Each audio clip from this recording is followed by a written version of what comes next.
Voilà, chers frères et sœurs, soyez encore bénis. Que la grâce du Seigneur soit sur vous.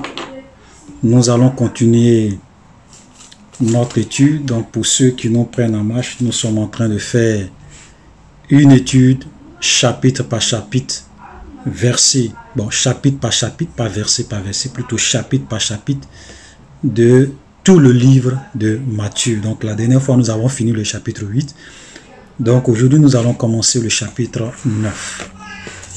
Dans Matthieu chapitre 9, à partir du verset 1er, il est dit, Jésus, étant monté dans une barque, traversa la mer et alla dans sa ville. Et voici, on lui amena un paralytique couché sur un lit. Jésus, voyant leur foi, dit au paralytique, « Prends courage, mon enfant, tes péchés te sont pardonnés. » Sur quoi quelques scribes dirent au-dedans de lui-même, dirent au-dedans d'eux, cet homme blasphème. Jésus, connaissant leurs pensées, dit, pourquoi avez-vous des mauvaises pensées dans votre cœur? Lequel est le plus aisé, de dire tes péchés sont pardonnés, ou de dire lève-toi et marche? Or, afin que vous sachiez que le Fils de l'homme a sur la terre le pouvoir de pardonner les péchés. Lève-toi, dit-il au paralytique, prends ton lit et va dans ta maison. Et il se leva et s'en alla dans sa maison. Quand la foule vit cela, donc quand la foule va voir cette guérison, voyez le verset 8, elle fut saisie de crainte et elle glorifia Dieu qui donna aux hommes un tel pouvoir. Donc déjà, quand nous lisons ces 8 premiers versets du chapitre 9, surtout le verset 8, nous pouvons voir clairement que tout véritable miracle pousse les hommes à glorifier Dieu et à craindre Dieu. Parce que quand Jésus va faire ce miracle, ce monsieur qui était malade, les gens l'ont apporté sur un lit, paralytique. Ce n'était pas une mise en scène, comme je l'expliquais dans la vidéo précédente, avec nos prophètes d'aujourd'hui, où les gens payent des gens qui ne sont pas malades, on leur donne de l'argent pour venir jouer aux acteurs dans l'église, pour venir se faire passer aux malades dans des chaises roulantes, avec souvent des trucs au cou, faisant semblant d'être boiteux, bien d'avoir des problèmes. Alors qu'en réalité, ces hommes n'ont jamais été malades, mais ils sont payés pour venir jouer du cinéma dans la maison de Dieu pour tromper les gens. Ok? C'est pas ça. Ici, ça c'est un miracle authentique. Et donc, Jésus va guérir ce monsieur paralytique devant tout le monde. Et c'était une guérison instantanée, comme je le disais, un miracle. Et quand la foule va voir ça, qu'est-ce qu'ils vont faire? Ils vont glorifier Dieu. Ils vont glorifier Dieu et ils vont craindre. La Bible dit, quand la foule vit cela, elle fut saisie de crainte.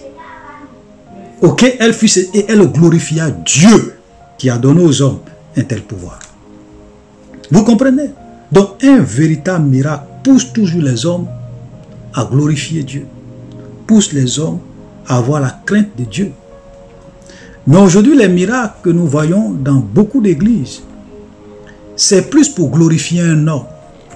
C'est plus pour glorifier un pasteur. C'est plus pour glorifier un prophète.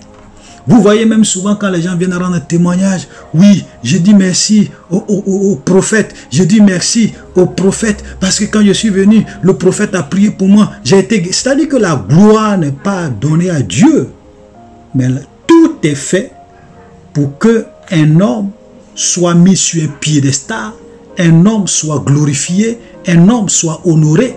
C'est-à-dire que Jésus lui-même, Dieu lui-même qui guérit, on l'oublie. Voilà comme ce faux pasteur dont je parlais dans ma vidéo précédente, Alf Lukao. Quand il fait des prophéties, se frappe la poitrine. Je suis Alf Lukao.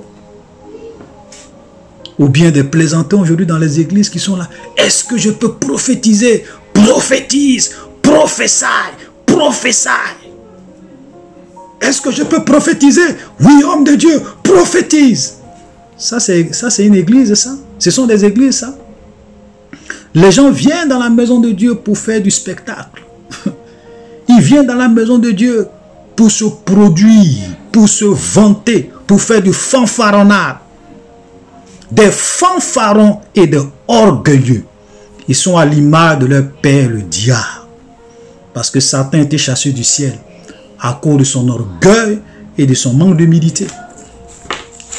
Voilà, ils sont à l'image de leur père. Frères et sœurs, ne vous laissez pas berner, ne vous laissez pas tromper. Tout véritable miracle, tout véritable prophétie, tout véritable miracle attire toujours les hommes à Dieu, pousse les hommes à craindre Dieu, pousse les hommes à glorifier Dieu et non un homme. La Bible nous dit que le témoignage de Jésus-Christ est l'esprit de la prophétie. Ça veut dire que l'esprit de toute véritable prophétie, c'est de rendre un témoignage à Jésus-Christ, pas un homme. Voilà, voilà. Donc quand ils vont voir ça, ils vont rendre gloire à Jésus, pardon, à Dieu. Voilà, ils vont rendre gloire à Dieu. Jésus est Dieu, donc ils vont rendre gloire à Dieu. Pas un pasteur, pas un homme. Voilà un vrai miracle. Quand vous voyez des miracles où c'est le pasteur qui est glorifié, sachez que ce n'est pas des miracles qui viennent de Dieu. Ça ne vient pas de Dieu. Ça c'est clair dans ma tête, limpide comme l'eau. Que ceux qui ont des oreilles entendent ce que l'Esprit dit aux églises. Nous allons continuer. Verset 9. De là étant allé plus loin, Jésus vit un homme assis au lieu de péage qui s'appelait Matthieu, et il lui dit: suis-moi. Cet homme se leva et le suivit. Comme Jésus était à table dans la maison, voici beaucoup de pharisiens et de gens de mauvaise vie vinrent se mettre à table avec lui et avec ses disciples. Vous voyez, et ça c'est là que vous voyez que Jésus était quelqu'un de particulier. C'était pas quelqu'un qui créait des barrières entre lui et les autres. Vous avez aujourd'hui des pasteurs avec des gardes-corps, avec plusieurs secrétaires, même pour les rencontrer, pour parler avec eux, c'est difficile. Mais voilà Jésus, regardez, la Bible dit, Jésus était à table dans la maison, voici plusieurs publicains et des gens de mauvaise vie. Ça veut dire des prostituées, des voleurs, des gens qui avaient une mauvaise vie. Ils sont venus, ils se sont mis à table avec Jésus et avec ses disciples. Et ils ont commencé à manger ensemble. Jésus n'était pas quelqu'un qui met des barrières. Non, non, non, non, non. Jésus était quelqu'un de très ouvert, quelqu'un de très simple, quelqu'un qui était abordable. Tout le monde pouvait venir le voir sans protocole pour échanger avec lui, pour lui exposer leurs problèmes. Voilà le Jésus que nous adorons. Ce n'est pas les faux pasteurs d'aujourd'hui avec des garde-corps, avec plein de protocoles. Impossible de s'approcher d'eux. Les pharisiens virent cela et il dit à ses disciples: pourquoi votre maître mange-t-il avec des publicains et des gens de mauvaise vie? Ce que Jésus ayant entendu, il dit: ce ne sont pas ceux qui se portent bien qui ont besoin de médecins, mais les malades. Allez et apprenez ce que signifie: je prends plaisir à la miséricorde et non au sacrifice, car je suis venu appeler des justes, mais je ne suis pas venu appeler des justes, mais des pécheurs. Donc Jésus dit que lui, quand les gens vont avoir cette réaction, mais pourquoi les pharisiens vont dire aux disciples de Jésus: mais pourquoi votre maître mange avec des gens de mauvaise vie, des gens qui vivent dans le péché, des gens qui ont une sale vie? Jésus va leur dire: je ne suis pas venu pour des gens qui se croient justes. Je ne suis pas venu pour des gens qui sont parfaits. Je suis venu pour des pécheurs. Donc Jésus est venu pour des pécheurs. Et quand on était en train de lire, quand on a commencé l'étude sur Matthieu au chapitre 1er, on a dit que la première fois qu'on parle du nom de Jésus, on dit, c'est lui qui sauvera son peuple de ses péchés. Donc Jésus est venu pour sauver les gens de leurs péchés. Il a dit, venez à moi, vous tous qui êtes fatigués et chargés de péché, et je vous donnerai du repos. Il est venu pour donner le repos aux gens qui sont fatigués de leurs péchés, aux gens qui veulent être délivrés de leurs péchés, aux gens qui veulent être libres de leurs péchés, qui veulent vivre une vie à la gloire de Dieu. C'est vrai, ils sont dominés, ils n'arrivent pas à s'en sortir. Malgré tous leurs efforts, ils sont vaincus par le péché. Jésus, laisse-moi te dire, frère, Jésus est venu pour toi.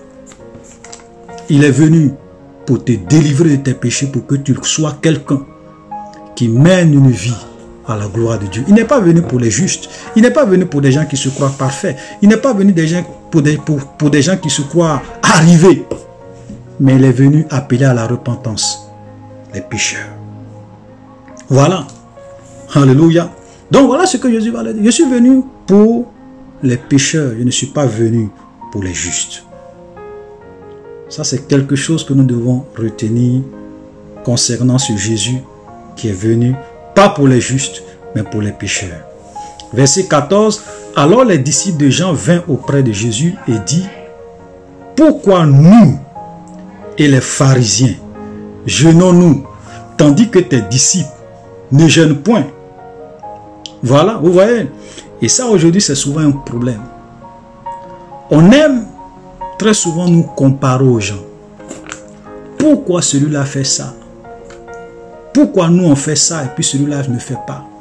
Pourquoi nous on fait ça et puis lui il est comme ça? Pourquoi le pasteur lui donne toujours le micro à celui-là? Pourquoi c'est celui-là qui prie toujours? Pourquoi c'est celui-là qui est notre chef? Pourquoi? Vous voyez les rivalités, la jalousie, les comparaisons.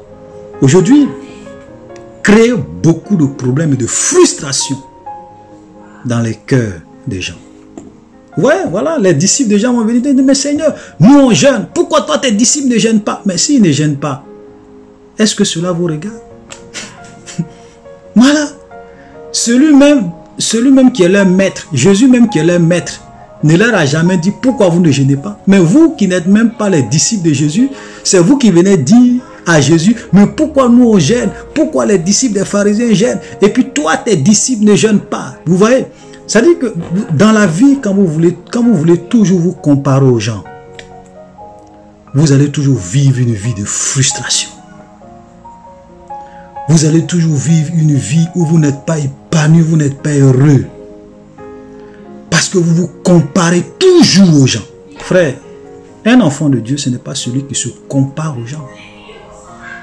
Il y a des gens que Dieu a appelés à prêcher. Dieu leur a donné le don de prêcher. C'est un don. Je n'ai pas à me comparer à eux. Il y a des gens à qui Dieu a donné le don de faire des miracles. Si moi je ne fais pas de miracles, je n'ai pas à me comparer à eux. Il y a des gens à qui Dieu a donné le don de guérison. Si ils guérissent que moi je n'ai pas le don de guérison, je ne vais pas me comparer à eux. Il y a des gens que Dieu a appelés comme des prophètes. S'ils prophétisent et que moi je ne suis pas un prophète, je n'ai pas à me comparer à eux. Le plus important dans la vie d'un enfant de Dieu, c'est de faire ce pourquoi Dieu l'a appelé. Même si c'est quelque chose de caché. Vous savez, il y a des gens, ce à quoi Dieu les a appelés, c'est de prier pour les autres. Il y a des gens que Dieu a appelés au ministère de l'intercession, au ministère de la prière. Ce sont des gens à qui Dieu met des fardeaux pour prier pour son église, pour prier pour des serviteurs de Dieu, pour prier pour des pasteurs, pour prier pour des chrétiens, pour prier pour des frères. Et quand ils prient, leur prière a une grande efficacité et bouleverse les œuvres du diable. C'est leur place dans l'œuvre de Dieu, dans la maison de Dieu. Ils ne sont pas faits pour être des gens qui sont devant, pour être des gens qui prêchent, pour être des gens qui prophétisent. Mais je vais vous dire, ces gens, s'ils le font fidèlement, ce pourquoi Dieu les a appelés, au dernier jour, ou bien quand nous allons arriver au ciel, ils auront une grande récompense. Peut-être même souvent des récompenses plus grandes que même ces gens que nous voyons à la télévision qui font du bruit. Voilà. Frère, le plus important, ce n'est pas de se comparer aux gens. Ne vous comparez jamais à quelqu'un. cherchez à savoir dans votre vie, Seigneur, à quoi m'as-tu appelé dans ta maison? Est-ce que c'est pour être un intercesseur? Est-ce que c'est pour chanter dans l'église? Est-ce que c'est pour vraiment exhorter? Est-ce que c'est pour rendre visite? Est-ce que c'est pour aider les veuves et les orphelins? Et quand Dieu vous montre clairement votre mission dans sa maison, faites-le fidèlement. Ne vous comparez jamais aux autres. Voilà la vérité. Et ça le plus important. Alléluia. Donc, vous voyez, quand on se compare, on ne sera jamais heureux. Pourquoi nous on gêne et tes disciples ne gênent pas? Mais si tu gênes, gloire à Dieu. Si eux ne gênent pas, gloire à Dieu. Tu n'es pas leur maître. Alléluia. Verset 13, et regardez ce que Jésus va leur répondre. Les amis de l'époux peuvent-ils s'affliger pendant que l'époux est avec eux? Les jours viendront où l'époux leur sera enlevé, alors ils gêneront. En un mot, Jésus est en train de dire que je suis l'époux. Et tant que je suis là, ils n'ont pas besoin de gêner. Mais des jours vont venir où je ne serai plus avec eux. Et en ce moment-là, ils vont me chercher dans le jeûne et dans la prière. Et nous voyons que après le jour quand Jésus est monté au ciel, quand le Saint-Esprit est descendu, nous voyons que les disciples jeûnaient, ils priaient, ils persévéraient dans le jeûne et dans la prière. Voilà. Chaque chose en son temps. Chaque chose en son temps. Quand on est pressé, on va toujours faire des erreurs. Et Jésus va le dire, personne ne met une pièce de drap neuf à un vieil habit, car elle emportera une partie de l'habit et la déchirure sera pire. On ne met pas non plus du vin nouveau dans de vieilles outres, autrement les outres seront, le vin se repent et les outres sont perdues, mais on met le vin nouveau dans des outres neuves et le vin et les outres se conservent. Vous voyez? Voilà. C'est-à-dire que chaque chose en son temps. Ces gens-là, ils ont besoin que je les enseigne, que je les forme. Ils sont dans une phase de formation. Et donc, après, ils seront, quand le Saint-Esprit va venir à eux, ils seront comme des nouveaux vins. Ok? En ce moment-là, ils pourront faire ce pourquoi je les ai appelés. Tu ne peux pas prendre, comme on appelle, comme Jésus le dit, tu ne peux pas prendre un vieil habit, ok, on ne peut pas prendre une pièce de drap neuf et puis on ne peut pas mettre à une pièce de drap neuf un vieil habit. Non. Vous voyez, ce sont des images que Jésus prend pour dire simplement que chaque chose a son temps et que il faut que les gens soient dans une certaine disposition, ok, pour faire des choses qui ont un impact, pour qu'ils soient efficaces, pour que cela ne puisse pas créer des dégâts. Voilà. Des gens que je suis en train de former. Le Saint-Esprit n'est pas encore descendu sur eux. Il y a des choses que je ne peux pas leur imposer maintenant. Mais le temps vient où ils seront prêts. En ce moment-là, ils feront des œuvres à la gloire de mon nom. Alléluia. Verset 18, on va aller un peu vite. Tandis qu'il leur adressa ces paroles, voici un chef arriva, se prosterna devant lui et dit, ma fille est morte il y a un instant, mais viens, impose-lui les mains et elle vivra. Excusez-moi. Jésus se leva et le suivit avec ses disciples. Et voici une femme atteinte d'une perte de sang depuis 12 ans s'approcha par derrière et toucha le bord de son vêtement. Car elle disait en elle-même, si je puis seulement toucher son vêtement, je serai guéri. Jésus se retourna et dit, en voyant la femme, prends courage ma fille, ta foi t'a guéri. Et cette femme fut guérie à l'heure même. Voilà. Donc voilà une femme qui avait une perte de sang pendant 12 ans. Et elle avait la foi et se disait que Jésus est capable de me guérir. Il faut, si je le touche, si je touche simplement son vêtement, je serai guéri. Elle est partie, Jésus l'a guéri. Et comme je le disais, ça a été une guérison, un miracle. Les miracles sont instantanés, sont clairs, il n'y a pas de débat sur les miracles. Elle a été guérie instantanément. Sa perte de sang s'est arrêtée et elle a été guérie. Jésus lui a dit, prends courage, ta foi t'a guéri. Alléluia. Voilà. Donc il y a la foi qui guérit. Alléluia. Verset 23, lorsque Jésus fut arrivé à la maison du chef et qu'il vit les joueurs de flûte, la foule bruyante, il leur dit, retirez-vous car la fille n'est pas morte mais elle dort, et il se moquait de lui. Quand la foule eut été renvoyée, il entra, prit la main de la fille il entra, prit la main de la jeune fille et la jeune fille se leva. Le bruit s'en repentit dans toute la contrée. Étant parti de là, Jésus fut suivi par 2 aveugles. Voilà, donc nous voyons clairement, et ça, vous voyez, ça c'est l'un des aspects, souvent des miracles que Jésus opérait. Jésus va arriver, voilà une fille qui était morte. Il y avait une foule qui était là. Mais Jésus n'a pas ressuscité l'enfant devant la foule pour se faire de la publicité. Il pouvait attendre, il pouvait ressusciter cette fille-là devant la foule pour montrer que lui c'est un grand homme de Dieu. Non. Non, Jésus n'est pas dans ça. Quand la Bible dit quand la foule eut été renvoyée, c'est-à-dire que quand les gens vont partir, il va entrer dans la maison, il va prendre la main de la fille. Ok? Et il va la ressusciter. Voilà Jésus. Voilà Jésus. C'est pas quelqu'un qui est là pour se faire de la publicité, pour faire du spectacle devant les hommes, comme on le voit aujourd'hui dans beaucoup d'églises, pour montrer que lui c'est un grand homme de Dieu, c'est un homme de guérison, c'est un homme de miracle. Jésus n'est pas dans ça. Jésus n'est pas dans ça. Jésus ne faisait pas des miracles pour s'attribuer la gloire. Voilà le problème. Jésus ne faisait pas de la publicité pour s'attribuer la gloire. Faire de la publicité, c'est pas une mauvaise chose en soi. Si vous devrez faire une campagne d'évangélisation, vous pouvez faire de la publicité pour que les gens viennent écouter la parole de Dieu. C'est pas ça qui est mauvais. Mais souvent, ce qui est mauvais, c'est vouloir faire de la publicité pour que toi, homme de Dieu, tu puisses avoir la gloire et l'honneur des hommes. C'est ça qui est mauvais. Voilà, Jésus faisait des miracles. Voilà un exemple. La foule va partir.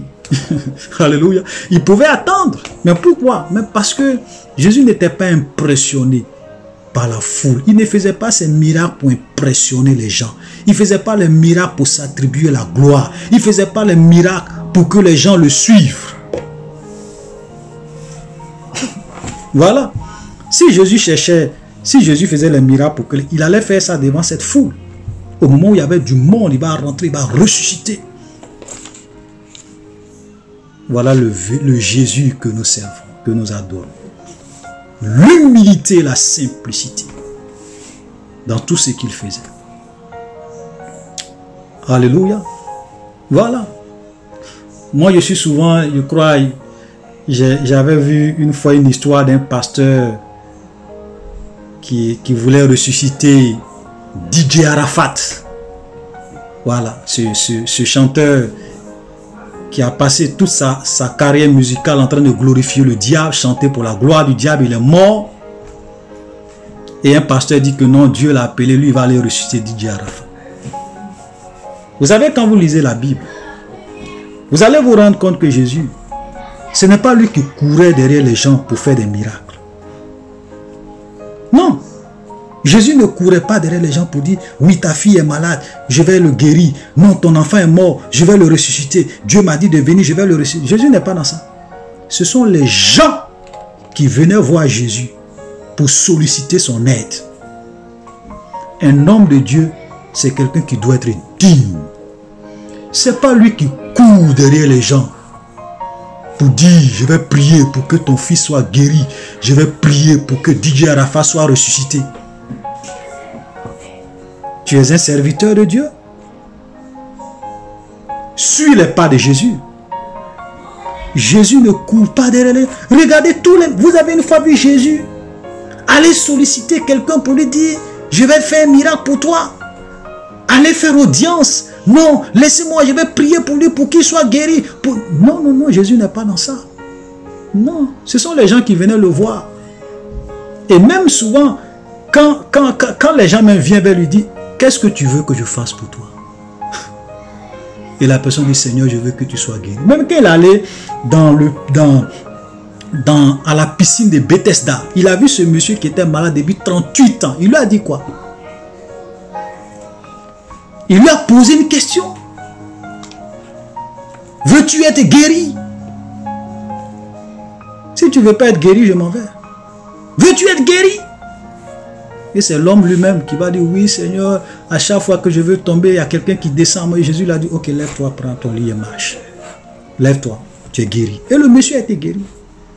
Vous voyez, aujourd'hui, il y a un peu, excusez-moi du terme, mais il y a beaucoup de n'importe quoi dans l'église de Dieu, des serviteurs de Dieu qui ne se respectent pas, voilà, et qui jettent du discrédit sur le nom de Dieu.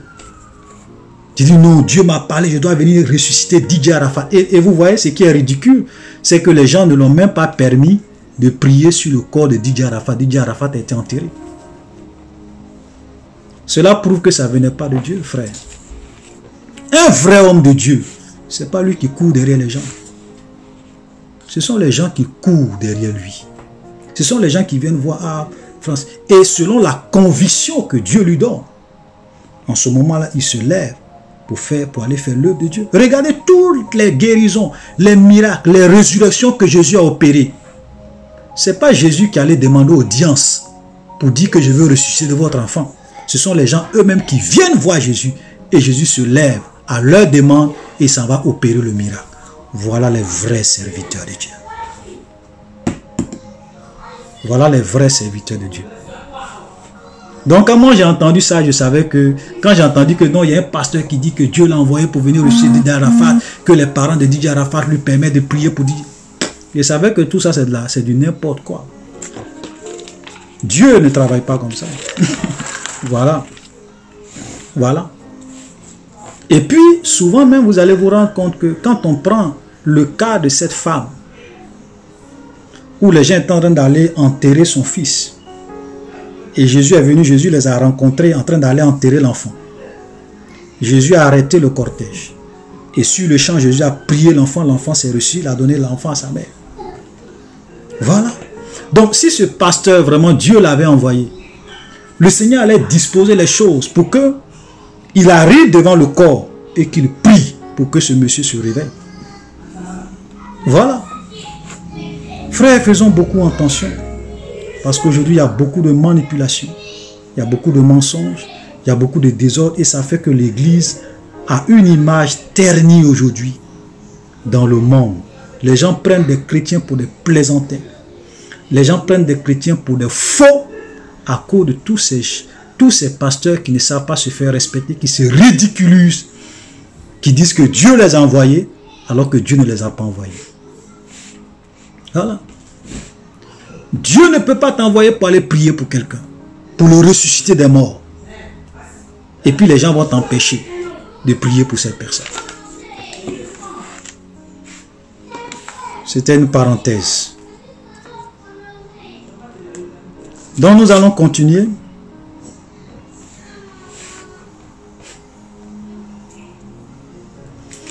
Donc, dans verset 27, étant parti de là, Jésus fut suivi par deux aveugles qui criaient « Aie pitié de nous, fils de David !» Lorsqu'il fut arrivé à la maison, les aveugles s'approchaient de lui et Jésus leur dit « Croyez-vous que je puisse faire cela ?»« Oui, Seigneur, lui répondit-il. Alors il leur toucha les yeux en disant « Qu'il vous soit fait selon votre foi. » Et leurs yeux s'ouvrirent. Jésus leur fit cette recommandation sévère. « Prenez garde que personne ne le sache. » Mais dès qu'il fut sorti, il répandit sa renommée dans tout le pays. Vous voyez? Voilà encore le Seigneur Jésus. Ce sont les gens qui couraient de nous, Seigneur, guéris-nous, Seigneur, guéris-nous, Seigneur, guéris-nous. Et là même, on voit encore que dans ce cas précis, Jésus ne va pas même les guérir au milieu de la foule. Il va arriver chez lui à la maison, les gens vont venir, et là, il va les guérir, et il va leur dire, prenez garde que personne ne le sache. Vous imaginez, vous voyez, voilà quelqu'un. Non, je suis vraiment impressionné par notre Seigneur Jésus. Il n'a rien à voir avec les prophètes d'aujourd'hui qui font de la pub pour s'attribuer la gloire, les honneurs. Voilà Jésus. Il dit, ne dites à personne que je vous ai guéri. Ne dites à personne. Moi, je n'ai jamais vu un pasteur guérir quelqu'un et puis lui dire, il ne faut pas dire à quelqu'un que c'est moi, j'ai prié et puis tu as été guéri. Montrez-moi un seul homme de Dieu qui marche dans les pas de Jésus aujourd'hui, à notre temps. Ils existent certainement, mais ils ne sont pas parmi les pasteurs que nous voyons, qui sont médiatisés, qui sont sur Internet, qui sont sur Facebook. Ils n'ont pas le caractère de Jésus. Ils n'ont pas la philosophie de Jésus. Ils n'ont pas le cœur de Jésus. Ils sont imbus de leur personne, orgueilleux. Ils cherchent la gloire à tout prix. C'est pour cela que vous allez les voir souvent, Dieu les appelle véritablement.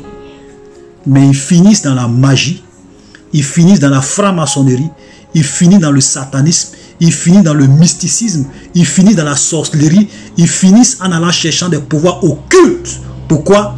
Parce qu'ils aiment la gloire des hommes que la gloire de Dieu. Voilà la vérité. Alléluia. Nous allons continuer et terminer avec le chapitre 9. Comme il s'en alla, voici, on amena à Jésus un démoniaque muet.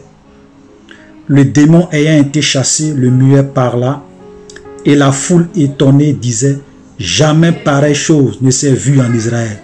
Mais les pharisiens disent, c'est par le prince des démons qu'il chasse les démons. Vous voyez, voilà quelqu'un, la Bible dit, voilà un démoniaque muet. Et la dernière fois, quand j'étais en train de faire l'enseignement où je parlais des conséquences du péché, j'ai dit que il y a des infirmités, il y a des maladies qui sont causées par des démons. Je n'ai pas dit toutes les maladies sont causées par des démons. Mais il y a souvent des infirmités, des problèmes, des maladies dont l'origine, ce sont les démons qui possèdent les gens qui font cela. Parce que ce monsieur était un démoniaque muet. Mais la Bible dit que quand le démon ayant été chassé, le muet parla. Ça veut dire qu'il était muet parce qu'il y avait un esprit, l'esprit qui était en lui le rendait muet et l'empêchait de parler. Mais quand l'esprit était chassé, il s'est mis à parler.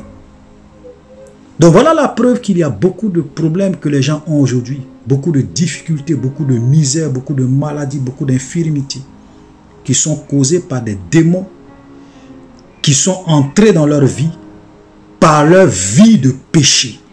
Vous savez, quand vous vivez dans le péché, vous ouvrez des portes à des esprits qui rentrent dans votre vie et qui détruisent votre vie, qui souvent vous infligent des maladies, qui sèment le chaos et le désordre dans votre vie, parce que vous leur avez donné une porte par votre vie de péché. Voilà. Il y a des gens, quand ils étaient des jeunes filles, et même il y a des gens qui se disent aujourd'hui chrétiens, qui vivent dans la fornication, dans l'adultère, qui vont faire des avortements. Et puis, quand ils se marient après, ils se rendent compte qu'ils n'ont pas d'enfants. Ils n'ont pas d'enfants. Ils cherchent, ils n'ont pas d'enfants. Pourquoi? N'oublie pas que quand tu étais jeune fille, tu as fait des avortements. Et cela a donné un accès au diable dans ta vie. Il y a des esprits qui contrôlent ta vie, qui contrôlent ta stérilité, qui contrôlent ton enfantement, qui contrôlent ton mariage. Ton mariage est un chaos. Parce que tu vivais, tu as vécu et tu as pratiqué le péché. Et souvent te disant chrétien.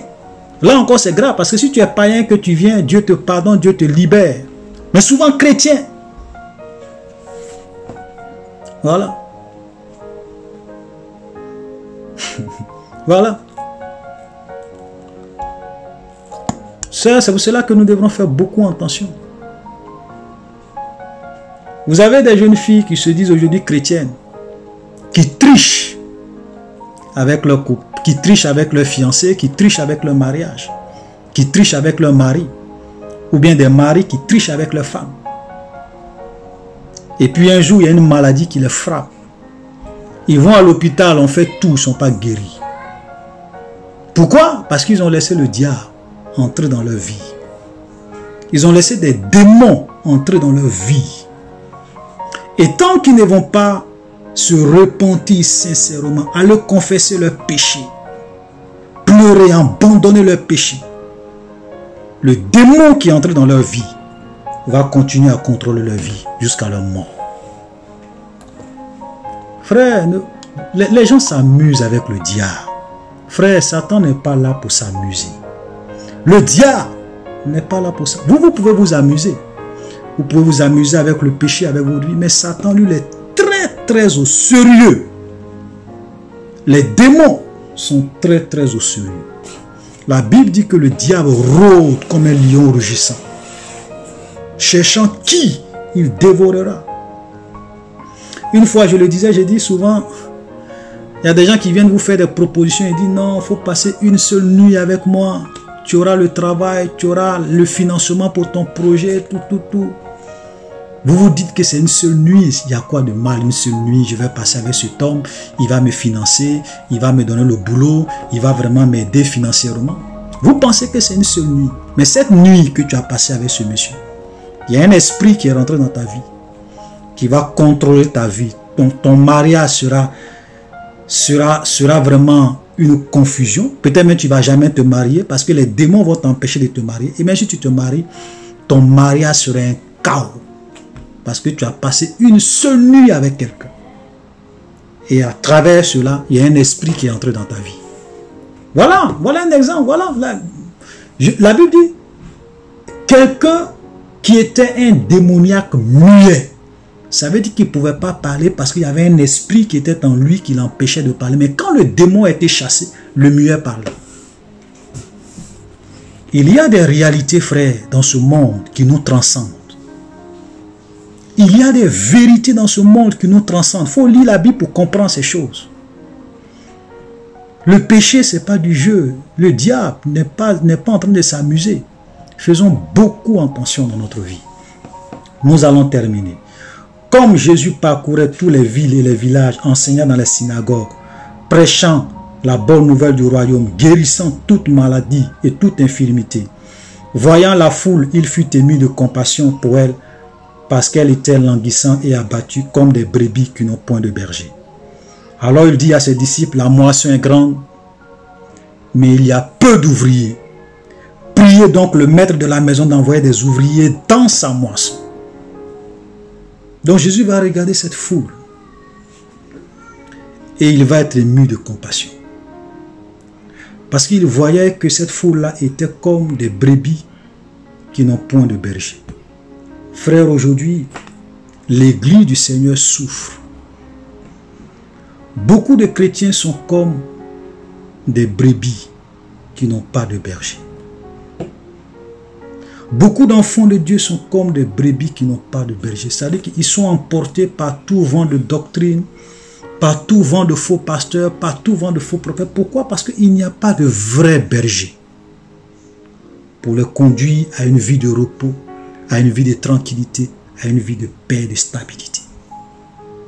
Jésus a été ému de compassion. Et je suis sûr que quand Jésus regarde son église aujourd'hui, il est vraiment ému de compassion parce que beaucoup d'enfants de Dieu sont détruits.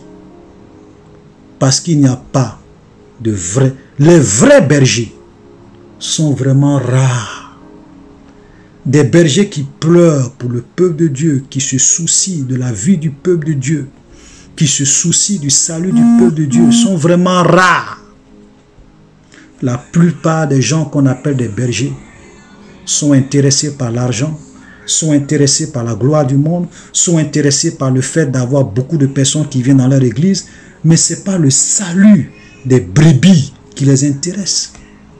Et Jésus va leur dire, priez Priez donc le maître de la maison d'envoyer des ouvriers dans sa moisson. Frère, c'est très important. C'est pour cela que nous devrons vraiment prier. Et ça, c'est l'un de mes sujets phares quand je me lève souvent très tôt le matin pour intercéder pour l'église du Seigneur. Seigneur, envoie des ouvriers dans ta moisson. Envoie des vrais bergers, des vrais pasteurs dans ta moisson. C'est un besoin aujourd'hui. Et nous devrons vraiment prier pour ça, pour que Dieu envoie des ouvriers dans sa moisson. Parce que voyez-vous, un véritable ouvrier, ce n'est pas celui qui se lève pour s'envoyer lui-même. Tout véritable ouvrier doit être d'abord envoyé par Dieu, choisi par Dieu. Quand vous êtes un ouvrier que Dieu n'a pas envoyé, vous allez échouer et vous allez même être un instrument entre les mains du diable pour détruire l'œuvre de Dieu. C'est pour cela que beaucoup de pasteurs aujourd'hui, il y a des gens qui n'ont jamais été appelés par Dieu, qui se sont lancés eux-mêmes dans l'œuvre de Dieu et qui sèment du désordre et de la confusion parce que Dieu ne les a jamais envoyés. Il ne s'agit pas d'aller faire l'œuvre de Dieu. Il ne s'agit pas d'aller créer des églises pour prêcher. Il s'agit de savoir est-ce que le maître vous a vraiment envoyé dans sa moisson. Parce que toute œuvre que Dieu n'est pas initiateur, si Dieu n'est pas l'initiateur d'une œuvre, il ne bénira jamais cette œuvre. Ça, c'est un principe, c'est une vérité biblique. C'est pour cela que Jésus dit, priez. Priez donc le maître de la moisson d'envoyer des ouvriers dans sa moisson. On ne se lève pas pour venir travailler dans la moisson du maître par nous-mêmes. Mais c'est le maître qui nous envoie, c'est le maître qui nous appelle dans sa moisson pour aller le servir. Et quand on est appelé par Dieu, on ne souffre. Je vais dire, on ne devient pas des instruments entre les mains du diable pour détruire cette œuvre. Et Dieu va toujours pourvoir, Dieu va disposer les choses pour que l'œuvre à laquelle nous appelons, nous puissions vraiment avoir du succès si nous obéissons à ses orientations. Voilà, chers frères et sœurs, soyez bénis. Nous allons nous arrêter là pour aujourd'hui et nous allons continuer avec le chapitre 10 la prochaine fois. Shalom.